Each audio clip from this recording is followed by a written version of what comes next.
Hi everyone. तो कैसे आप सभी। तो एक बार फिर से आप सभी का स्वागत करते हैं आपके अपने चैनल विद्या अपडेट्स में।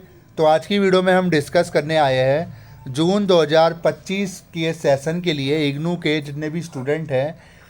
जैसे कि आप सबको पता होगा भी असाइनमेंट जो है वो सबमिट होना शुरू हो चुके हैं और मोस्टली वेबसाइट पे गाइडलाइंस आ चुकी है। और कुछ ऐसे कॉलेज हैं जिनकी गाइडलाइंस अभी तक नहीं आई है, कुछ रीजनल सेंटर्स भी ऐसे जिनकी गाइडलाइंस अभी तक नहीं आई है। तो मैं आशा करूँगा कि आने वाले टाइम पे जो है उनकी भी गाइडलाइंस आपको जल्दी देखने को मिलेगी। ठीक है। तो एक बच्चे का कमेंट आ रहा था इस चीज़ को लेके, जो कि मैं आज के इस वीडियो में रख रहा हूँ कि सर असाइनमेंट सबमिट नहीं किया तो क्या होगा।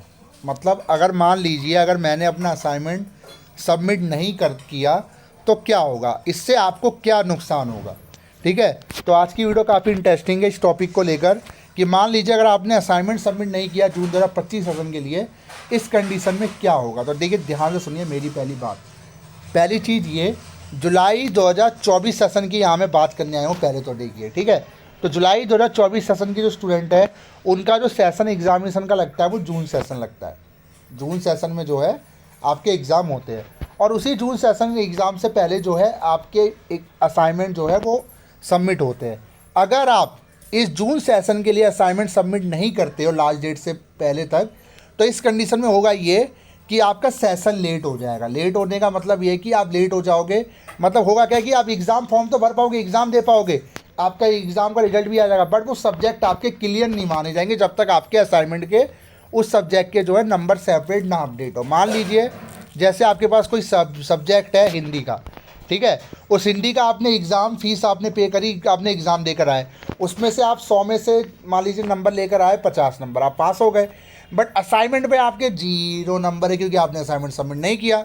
तो इस कंडीशन में इग्नू आपको पास नहीं करेगा उस सब्जेक्ट में। तो कंप्लीट करने के लिए पर सब्जेक्ट में जो है आपको थ्योरी में भी नंबर लेकर आने, उसका एग्ज़ाम फॉर्म भी बनना होगा, एग्ज़ाम भी देना होगा, पास भी होना पड़ेगा, और असाइनमेंट सबमिट करके उस पर असाइनमेंट में भी आपको जो है पास होकर नंबर लाने पड़ेंगे। ठीक है।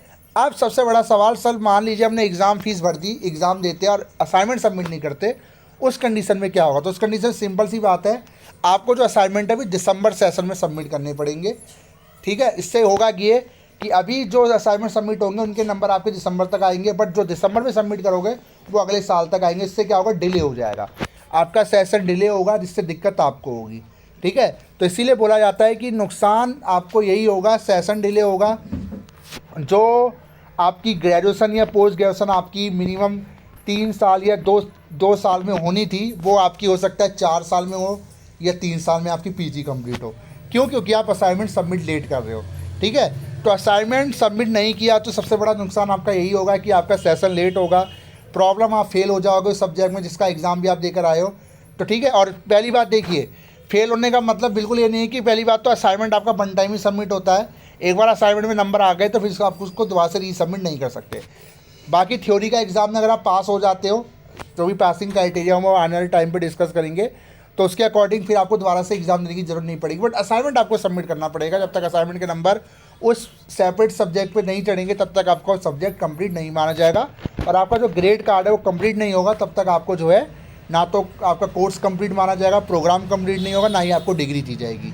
ठीक है। तो आपसे रिक्वेस्ट करूंगा कि अगर किसी के मन में ऐसा सवाल आ रहा है तो सवाल को हटा के असाइनमेंट सबमिट कीजिए, और अगर कोई मजबूरी है कि नहीं कर सकते तो दिसंबर सेशन आपका लगेगा।